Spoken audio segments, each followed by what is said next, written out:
സ്വകാര്യ വിദേശ സർവകലാശാലകൾ അനുവദിക്കാനുള്ള ബജറ്റ് പ്രഖ്യാപനത്തിനെതിരെ കേരള സർവകലാശാല മുൻ PVC ഡോക്ടർ ജെ പ്രഭാഷ് ഇടതുപക്ഷം ഇടത്തോട്ട് നോക്കി വലത്തോട്ട് പോവുകയാണ്. കേരളത്തിലെ CPIM പ്രത്യയശാസ്ത്ര പുനരവലോകനം ചെയ്യണം. ഈ തീരുമാനം രോഗത്തിന് പകരം ലക്ഷണത്തെ ചികിത്സിക്കുന്നതിന് തുല്യമാണെന്നും സർക്കാരിൻ്റെ ഉദ്ദേശം ചോദ്യം ചെയ്യപ്പെടണമെന്നും ഡോക്ടർ പ്രഭാഷ് റിപ്പോർട്ടറിനോട് പറഞ്ഞു.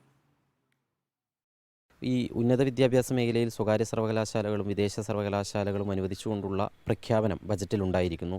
ഉന്നത വിദ്യാഭ്യാസ മേഖലയിൽ പലതരത്തിലുള്ള പ്രശ്നങ്ങൾ അഭിമുഖീകരിക്കുന്ന ഒരു കാലമാണ്. ആ പ്രശ്നങ്ങൾക്കൊക്കെ ഒരു പരിഹാരമാകുമോ ഈ സർവകലാശാലകൾ, സ്വകാര്യ വിദേശ സർവകലാശാലകൾ? എനിക്ക് തോന്നുന്നു ഇത് ഈ ലക്ഷണത്തിന് ചികിത്സിക്കുന്നതിന് തുല്യമാണ്. ഈ അസുഖത്തിന് ചികിത്സിക്കാതെ ഏത് അസുഖമാണെങ്കിലും അസുഖം വരുമ്പോൾ നമുക്ക് ബാഹ്യമായ ചില ലക്ഷണങ്ങൾ കാണും. ആ ലക്ഷണങ്ങൾക്ക് ചികിത്സിക്കുന്നതിൻ്റെ തുല്യമാണ് വിദേശ സർവകലാശാലകളെ അല്ലെങ്കിൽ സ്വകാര്യ സർവകലാശാലകൾ ഇന്ത്യയിൽ കേരളത്തിൽ വന്നു കഴിഞ്ഞാൽ ഉന്നത വിദ്യാഭ്യാസ രംഗം മെച്ചപ്പെടുമെന്ന് പറയുന്നത്. പരമ്പരാഗതമായി ഇടതുപക്ഷം ഈ സ്വാശ്രയ വിഷയത്തിലൊക്കെ സ്വീകരിച്ചൊരു നിലപാടുണ്ട്. അതിനെയൊക്കെ പൂർണ്ണമായും കൈവിട്ടുകൊണ്ടാണ് ഇപ്പോൾ ഇത്തരമൊരു പ്രഖ്യാപനം ബജറ്റിൽ നടത്തുന്നത്. അപ്പോൾ ഒരു നയവ്യതിയാനം തന്നെ സംഭവിച്ചു എന്നുള്ളതല്ലേ? ആ ബജറ്റ് ഒരു നയവ്യതിയാനത്തിൻ്റെ കൃത്യമായ സാക്ഷ്യപ്പെടുത്തലല്ലേ ഉണ്ടായിരിക്കുന്നതിൽ?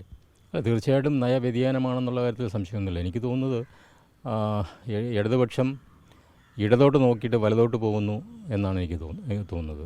ഇവിടെ ഇതിനെ ഒരു നയവ്യതിയാനം എന്ന് മാത്രം നമ്മൾ പറയുകയാണെങ്കിൽ അതൊരു ലളിതവൽക്കരണമാണ്. ഇവിടെ സംഭവിക്കുന്ന ഒരു കാര്യം എന്ന് പറഞ്ഞു കഴിഞ്ഞാൽ ഈ രാഷ്ട്രീയ പാർട്ടികൾ തമ്മിൽ പൊതുനയങ്ങളുടെ കാര്യത്തിൽ ഭിന്നതകൾ അല്ലെങ്കിൽ വ്യത്യാസങ്ങൾ ഇല്ലാതായിക്കൊണ്ടിരിക്കുന്നു എന്നുള്ളതാണ്.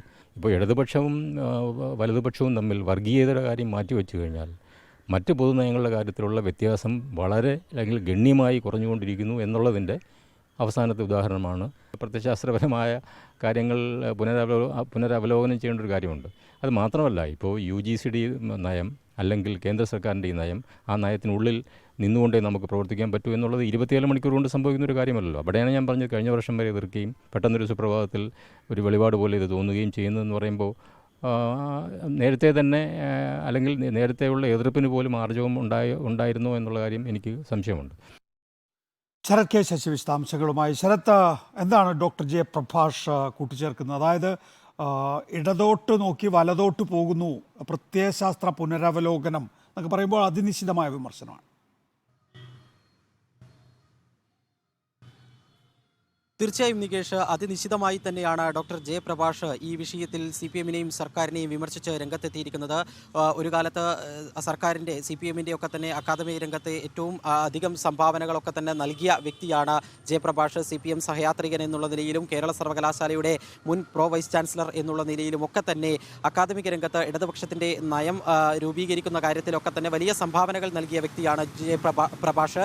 അത്തരത്തിലുള്ള ഒരു വ്യക്തിയാണ് ഈ ഒരു തീരുമാനത്തിനെതിരെ കടുത്ത ഭാഷയിൽ CPIM-നെ വിമർശിച്ചുകൊണ്ട് രംഗത്തെത്തുന്നത് എന്നുള്ളതാണ് ശ്രദ്ധേയമായ കാര്യം. ഓപ്പൺ സർവകലാശാല ഇപ്പോൾ യാഥാർത്ഥ്യമാകുമ്പോൾ അതിന് പിന്നിൽ പ്രവർത്തിച്ച ഏറ്റവും പ്രധാനപ്പെട്ട ആൾ കൂടിയാണ് പ്രഭാഷ്. അത്തരത്തിലുള്ള ചുമതലകളിലൊക്കെ തന്നെ ഇടതുപക്ഷം ഏറ്റവും പ്രതീക്ഷയർപ്പിച്ചുകൊണ്ട് ആ ചുമതല നിർവഹിച്ച ആളാണ് ഇപ്പോൾ CPIM-നെതിരെ കടുത്ത ഭാഷയിലുള്ള വിമർശനം നടത്തിയിരിക്കുന്നത്.